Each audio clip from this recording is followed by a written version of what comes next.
10 पिढा. मोशे आणि अहरोन फारोकडे ग्यात. तेसनी सांग, इस्रायलना परमेश्वर असं सांगस, मना लोकसले जाऊ द्या. फारो राजाने तेसनं नाही ऐक. इस्रायल देशना लोकसले सोडाले सोडीसन त्यांनी तेसले आखो जास्त कष्ट ना काम कराने जबरदस्ती करी. फारो राजाने लोकसले जाऊ देवासाठी कायम मना करा. म्हणून परमेश्वरने मिसर देशवर 10 भयानक पिढा धाडणार. ह्या पिढासनाद्वारे परमेश्वरने दाखवले दिलं की तो फारो आणि मिसर देश मधला देवदूतास्तून जास्त सामर्थ्यशाली शे. परमेश्वरने नाईल नदी ना पाणीले रक्त बनाई टाक. तरी बी फारो राजा इस्रायल देशना लोकसनी सुटका कराले तयार नाही होईना. मग परमेश्वरने पुरा मिसर देशमा डेड्या धाडणार.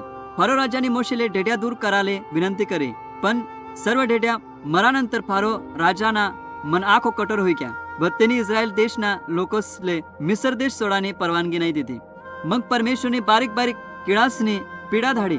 मग त्यांनी डाससनी पिढा धाडी. फारो राजाने मोशे आणि अहरोनले बलाईसन सांग की जर कधी तुम्ही डाससनी पिढाले दूर करी देतीन तर मी इस्रायल देशना लोकसले मिसर देश सोडीसन जाऊ देसू. जेव्हा मोशेने प्रार्थना करी तर परमेश्वरने सर्व डाससले दूर कर. पण फारो राजाने आपला मन आखो कठोर कर आणि लोकसले जाऊ देवाले मना करी टाक. पुढे परमेश्वरने मिसर देशना लोकसना सर्व पायल प्राणीसले आजारी पाडीसन मारे टाक. पण फारो राजा ना मन आखो बी जास्त कठोर होत गया आणि त्यांनी इस्रायल देशना लोकसले जाऊ नाही दिलं. मग परमेश्वरने मोशेले फारोच्या समोर हवामा राख उडावाले सांग. तिने असं करानंतर सर्व मिसर देशना लोकसना अंगवर हुंशा हुईक्यात.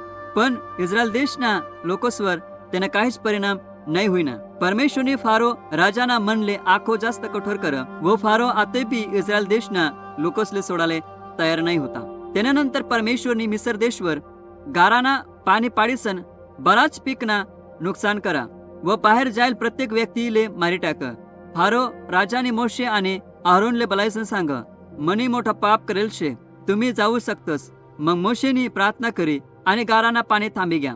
पण फारो राजा अजून बी परत पाप कर आणि आपला मन कठोर कर.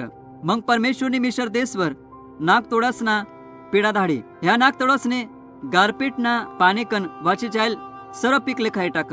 मग परमेश्वरने मिसर देशवर 3 दिन लगून अंधकारने पिढा धाडी.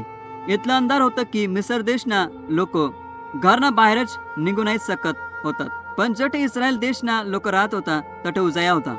ह्या 9 पिढ्यानंतर बी फारो राजा इस्रायल देशना लोकसले जाऊ देवाले नकारत होता.